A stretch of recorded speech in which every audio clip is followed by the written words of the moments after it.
Welcome to Stop My Crisis. I'm your host, Vivian Gaspar. We hear so many new buzzwords, including the word mindfulness. What is mindfulness and what isn't mindfulness? I'm here today with Monica Jordan, who knows a lot about this topic. Monica Jordan holds a Master's of Education and a Master's Certificate in Mind, Brain, and Teaching from Johns Hopkins University. Monica is a mindfulness teacher who has taught hundreds of people to master their minds and become their best selves. Monica, help us. What is mindfulness? Well, first of all, thank you so much for having me here. And mindfulness is our capacity to be fully present in our lives. It's to be aware of what we are doing at the moment that we are doing it, and to be aware of what is going on around us too. It's stepping out of the human tendency of being on our autopilot and actually paying attention and noticing when we get lost in distraction. Mindfulness comes from two words in Sanskrit. One is called shamatha vipassana, and shamatha means to train your brain, and vipassana means to see clearly. So shamatha vipassana is to train your brain to see clearly, to see yourself clearly, to see your life clearly, to see others clearly. And mindfulness is a quality of openness, a quality of receptivity that the mind can create, so we can feel a level of comfort and self-reliance that allows us to reframe difficult situation and find balance. So when we find that point of balance, instead of reacting to a situation and then being sorry for what we did, instead of reacting, we pause and we respond wisely. Wisely and compassionately. It helps prevent regret, right? I regret saying this and I regret doing that. That's if you right. Control your actions better. Exactly, yes. So with mindfulness, we bring an enhanced awareness to our thinking. And in that way, we train our mind. You know, there are so many misconceptions about mindfulness going on now. They think that because they see this person meditating as if he were a monk, in the lotus position, and that nothing is going on his mind. But that couldn't be further from the truth. When you see that person meditating, his mind is not blank. He's actually training his mind. And what is happening is he is noticing when his mind is drifting into thinking. And instead of fighting those thoughts or trying to control those thoughts, that person just lets those thoughts go by acknowledging that he is thinking and then coming back to the object of meditation. That could be the breathing or a body scan. So a lot of my students at the very beginning, they say, "Oh, I am a bad meditator because I'm always having thoughts in my mind." But the thoughts are the tool actually that we use to train the mind, because the mind naturally wants to think. That's what, thinking is beautiful in the sense that out of thinking, so much creativity comes into the world. I didn't think you could be a bad meditator. Oh. Do you grade students on how they meditate? Do you have an A, B, or C grade on meditation? You can never be a bad meditator.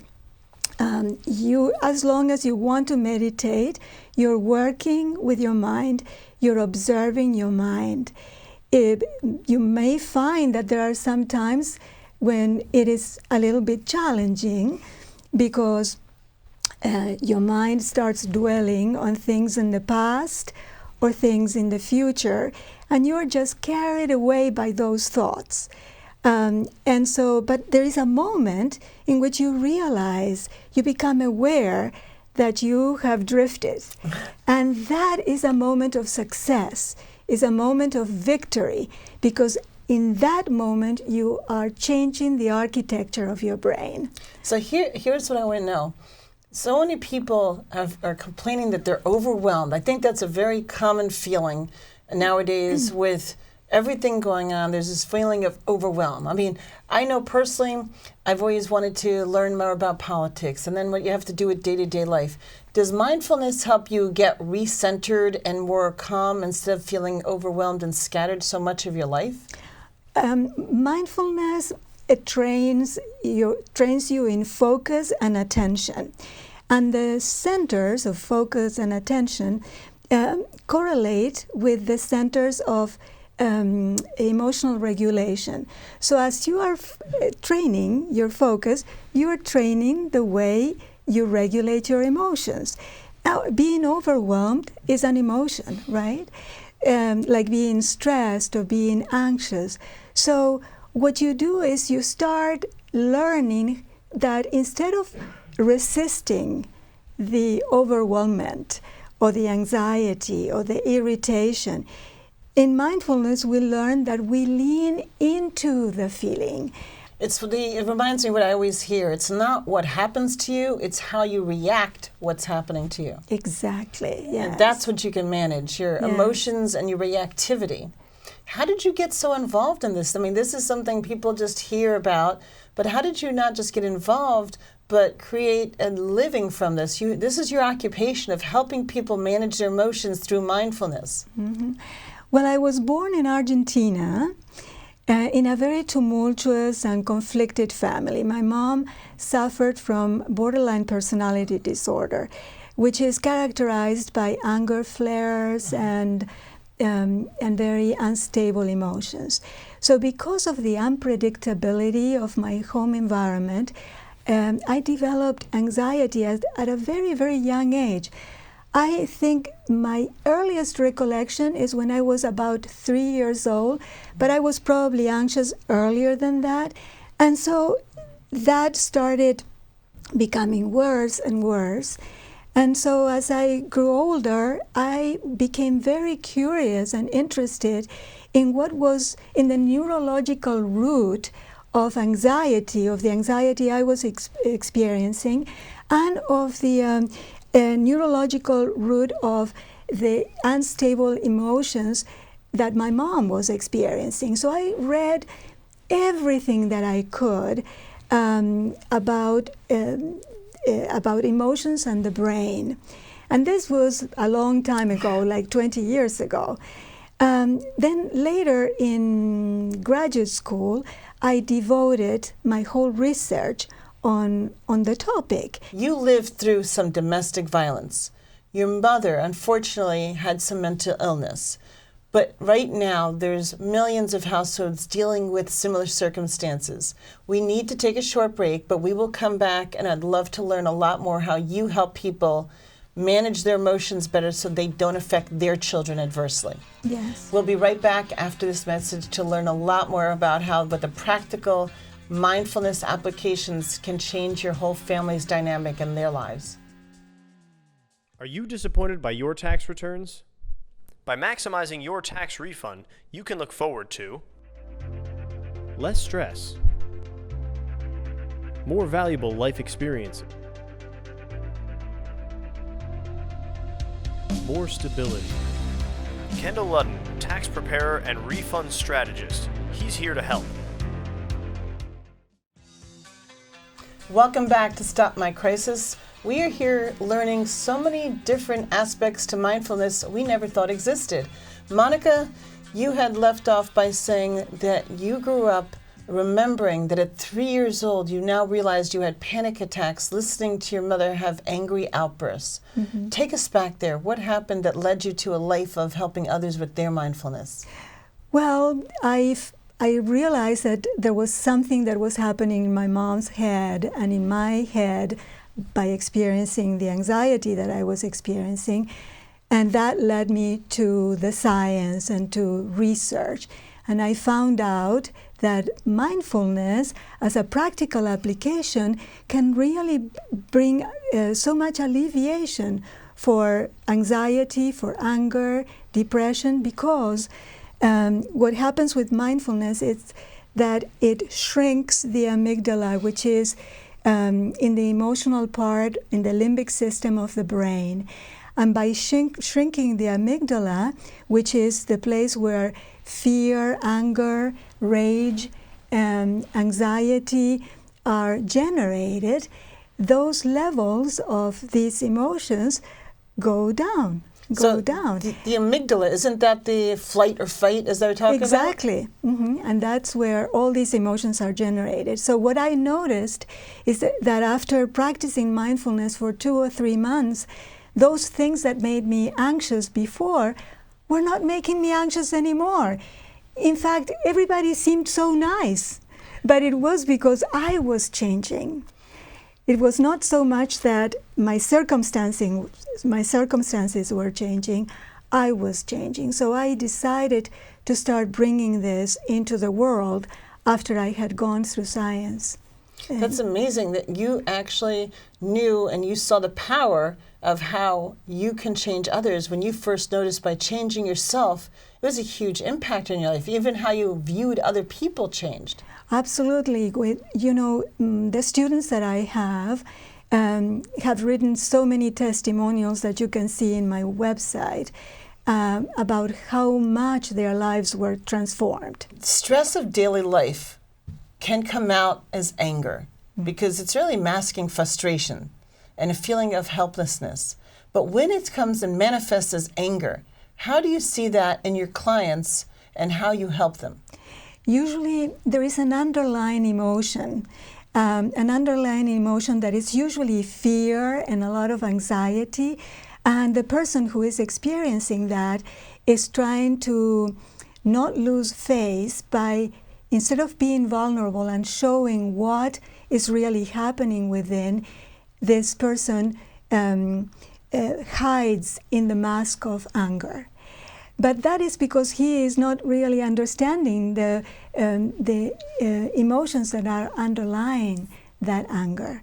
So working with learning how to understand the anger, not to be shameful of anger or scared of anger, but addressing it in their body, how that feels, and remembering that there is the 90-second rule, which is whatever emotion you experience, if you just observe that emotion in your body, you will notice that it passes, it dissolves in 90 seconds, unless you feed it with thoughts and with narratives that you add to that to that thought that initially stirred up the emotion. And I'm thinking another practical application of that, because that's fascinating. It made me realize that if someone just bottles up their emotions, it can come out and get directed towards someone you don't want it to, such as your children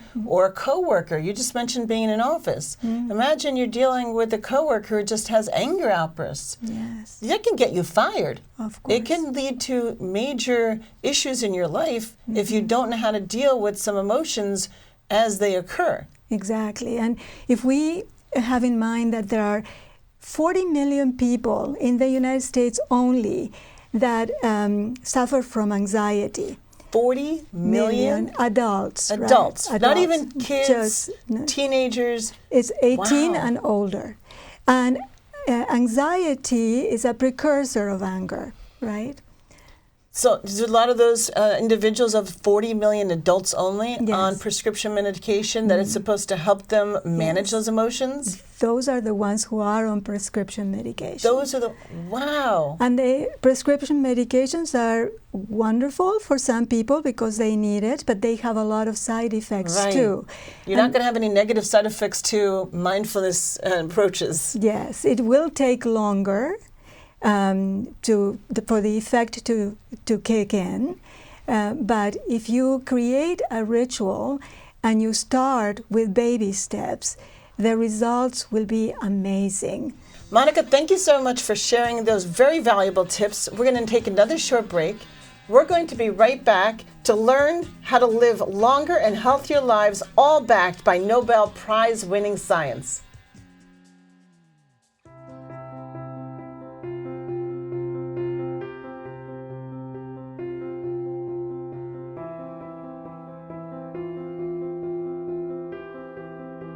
Anytime you can come into court and file for a change if there's a change of circumstances.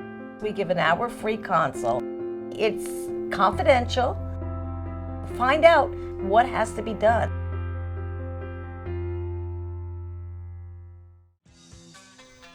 Welcome back to Stop My Crisis. I'm here with Monica Jordan and talking about the benefits of mindfulness.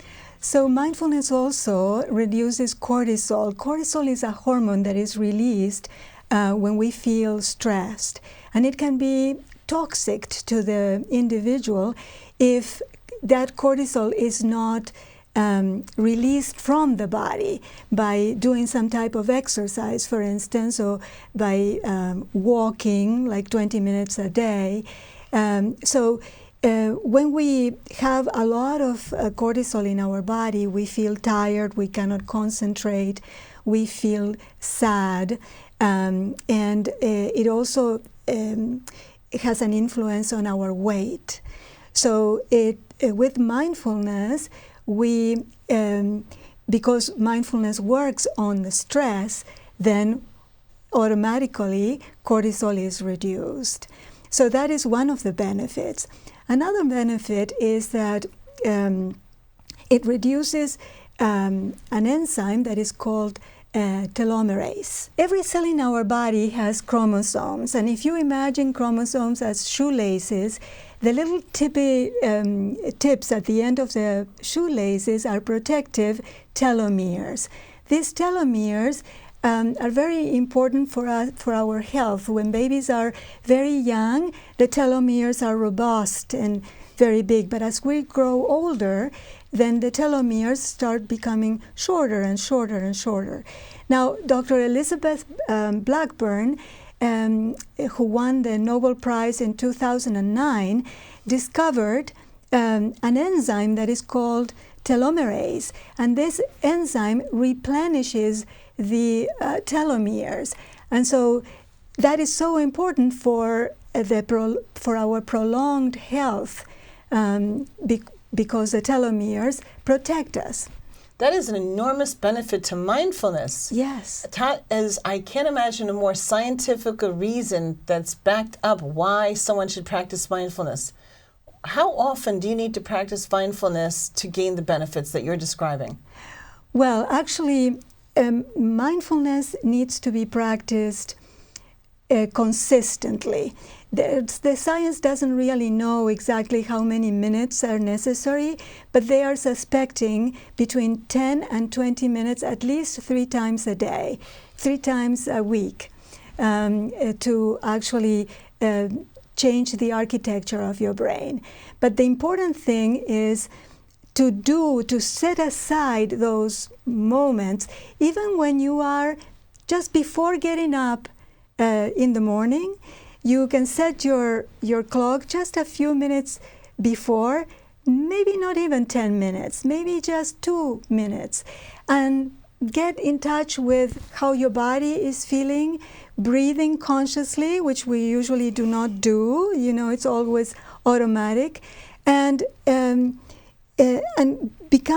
get in contact with your whole being, mind, body, and spirit. And that could be a moment of meditation. You start with baby steps, and then little by little, your body is getting used to having a ritual. Can you give me just 2 more additional benefits and how long it takes to reap those benefits with practicing mindfulness? Yes. Cortisol, for example, cortisol is a hormone that is released in the face of stress, which is very wise of the body to do that because it gives us the energy to run away. The flight or fight. That's right. But at this time and age, we are behind a computer, and if we receive a very hostile email, we're not going to run away. And that cortisol starts flooding all our body, and it can become very toxic. So then we feel tired, we feel headaches, we cannot concentrate, we cannot see things clearly, we feel like we don't want to sleep at night. We have insomnia, and then we fall asleep during the day. So mindfulness helps with that. Does that lead to, maybe crankiness or changes in your mood or depression when you can't do anything else with these amygdala responses? Cortisol really affects your emotions tremendously. So mindfulness is really very important for that. And the weight, doesn't it also have an Yes. aspect to reason why there's a lot of weight gain? Weight gain, cortisol, when it is not released and it stays in the body, makes you gain weight.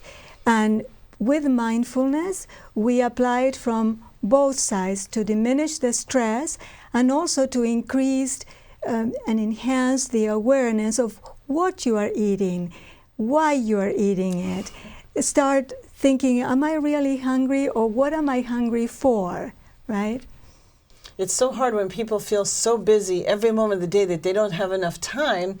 But the problem is, if you don't take the time, you're going to pay for it in the end with either issues with obesity, being overweight, and so many other aspects that you just showed us why it's important to carve out a few minutes, and you'll see tremendous benefit. Monica, thank you so much for that valuable insight on how to lead healthier lives.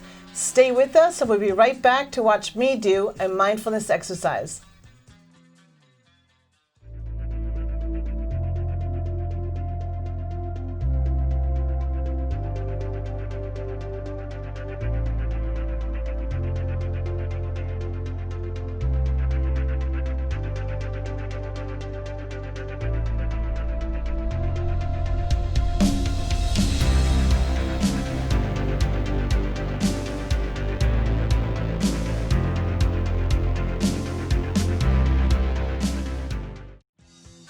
Welcome back to Stop My Crisis. We are here learning about all the benefits of practicing mindfulness. And Monica, I'd appreciate if you could show me a short little exercise on how to practice mindfulness through meditation. Show me. Wonderful, yes. So when we practice mindfulness, we can do it sitting or lying down or walking or standing. But right now we'll put our feet on the floor, the knees a little bit separated, so there is no pressure on the hips, and just closing your eyes so you're not distracted by whatever is going on around us. And I invite you to feel your breath. Breathing in and noticing that your chest goes up. Breathing out and noticing that your chest goes down.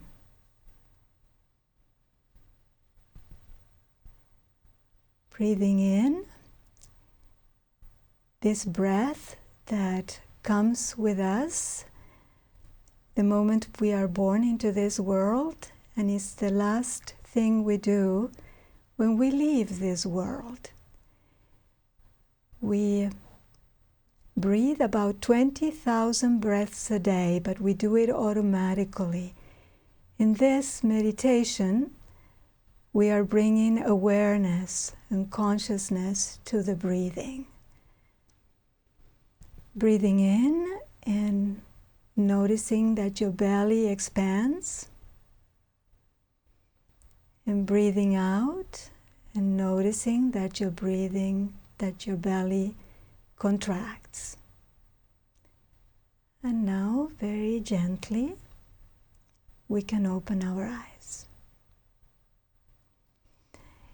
It takes only a very short time for the body to reset. You know, you can reset your computer, you can reset your phone. when you are at a traffic light, you can close your eyes for a second and feel your breathing. And in that pause, you regain some calmness.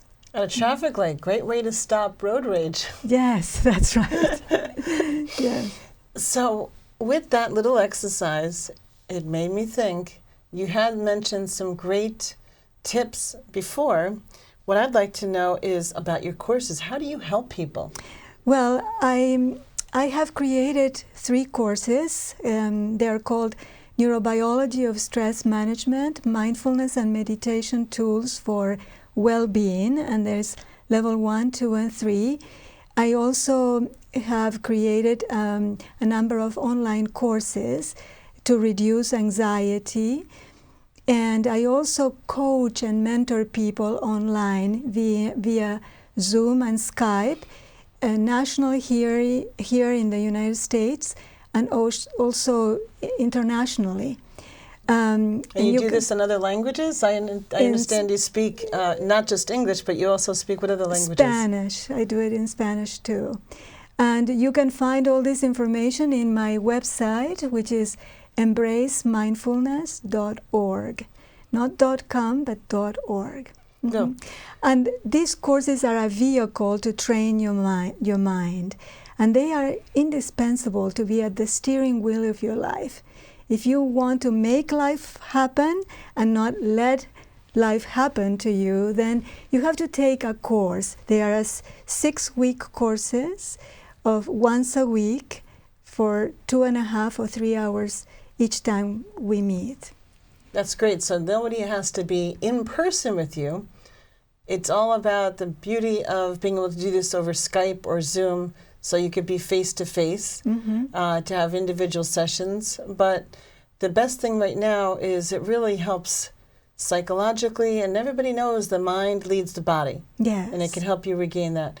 Monica, this has been quite amazing and eye-opening, and now I understand a lot more about the concept of mindfulness than I did before. This is fantastic.